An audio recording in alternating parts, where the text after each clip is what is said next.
Hey guys, so I wanted to first apologize because I didn't post a video last week, and that was mostly because I was back home in New York for my cousin's wedding, and then I was traveling, like visiting some friends,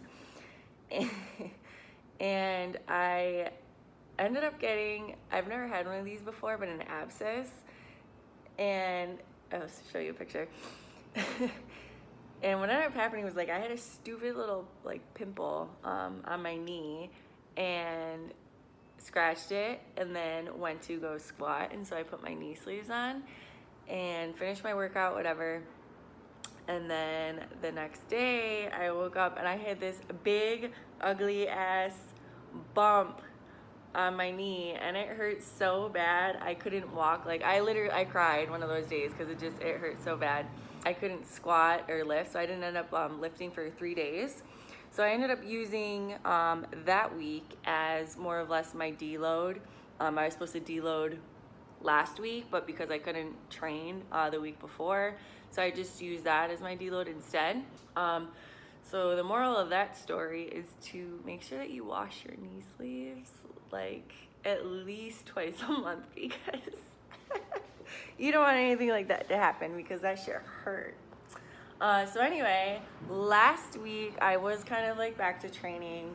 My mom was still in town, so it was kind of trying to work in getting my training in, and then taking her. We went to the Grand Canyon, did a shit ton of walking, and then had to go squat the next day, so that was fun, and it actually went surprisingly well.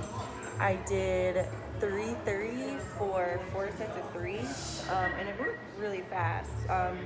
Other than I was pretty sunburned, so the bar on my back didn't feel great, but I felt great otherwise.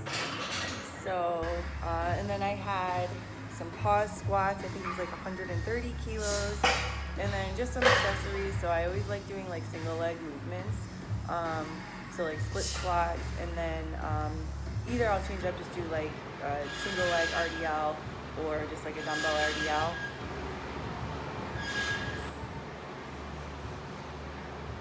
That was my Monday's workout. For bench, last Tuesday I had 5 sets of 3 at 90 kilos. That was 198 pounds. And that actually felt really good too. Then some wide grip, feet up bench. I think it was 80 kilos, 3x3, and then just some like generic back exercises. So the way that Chad programs, and if you're ever like part of like any of the club powerlifting, and he just writes back, and I'll get a lot of emails like, well, what back exercise is this? And so he just kind of writes back, and it's just like any back exercise of choice.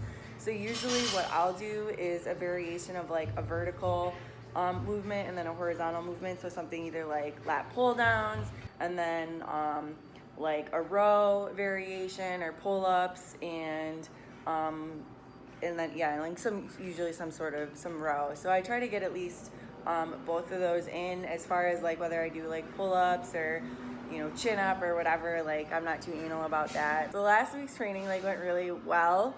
For the most part, Wednesday I had a top triple at 402, so I think it was 182 and a half kilos. And that moved really well. I'm not a great, when it comes to deadlifts, I'm not great at reps, just for whatever reason. So this was actually a rep PR for me, and I was really excited about that, especially how well it moved. I felt like I probably could have gone up, but following the program and doing what I'm told, when I don't try to mess up, because usually I'll like mess it up on accident. And then Thursday, so I'm currently benching 3 days a week. Thursday was another bench.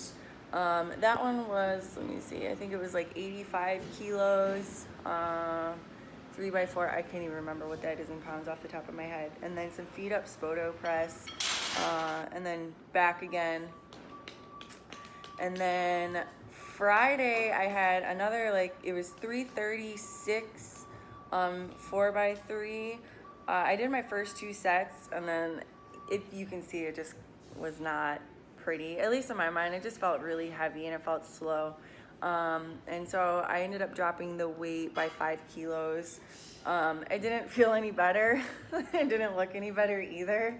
But I did finish the set, or as well as I could. I think I usually just, after heavy deadlifts, it just kind of messes up my back a little bit, and it's always hard to recover. So usually like my squat sessions after deadlifts are not the greatest. But I'm aware of that, so I know, like, my Monday's workout looked really great, Fridays not so much. But that happens, and I just try not to like let it get to me. And then on Saturday, I actually went into this kind of bummed out because I started my workout and the weight was really heavy. I was supposed to do 87.5 kilos, so that's 193 pounds for a set of 3, or actually for a set of 4. And like I got it, and I was like, dude, this sucks. This is so heavy. Like, oh my God, I'm weak. I should just quit, whatever. And I misloaded the bar. So I did 204 pounds, and that was actually a rep PR. So then I was like really happy, and then I had a really good rest of the workout. What else did I do? Oh, so some feet up close grip. It kind of was like messing with my pec a little bit. I don't like doing close grip too much just because it tends to hurt my shoulder. So I stayed pretty light. I think the program was supposed to do 82.5, and I think I did 80 kilos for a set of 4. And then again, just back, and then some more variations like tricep extensions and bicep curls. So this week, I think, I don't even know how many weeks out I am, like 7 weeks out from my meet. So I'm excited to see how it goes, and I'm gonna try and make sure that I'm posting these videos at least once a week, so you can kind of gauge what I'm doing in my training leading up to the meet August 5th. And I won't be cutting weight, so I'll be competing as 72. A really light 72 because I'm at like 67 kilos right now. But it'll be fun to see what I'm capable of without having to do any weight cut or water cut. So stay tuned and follow me along for these next few weeks.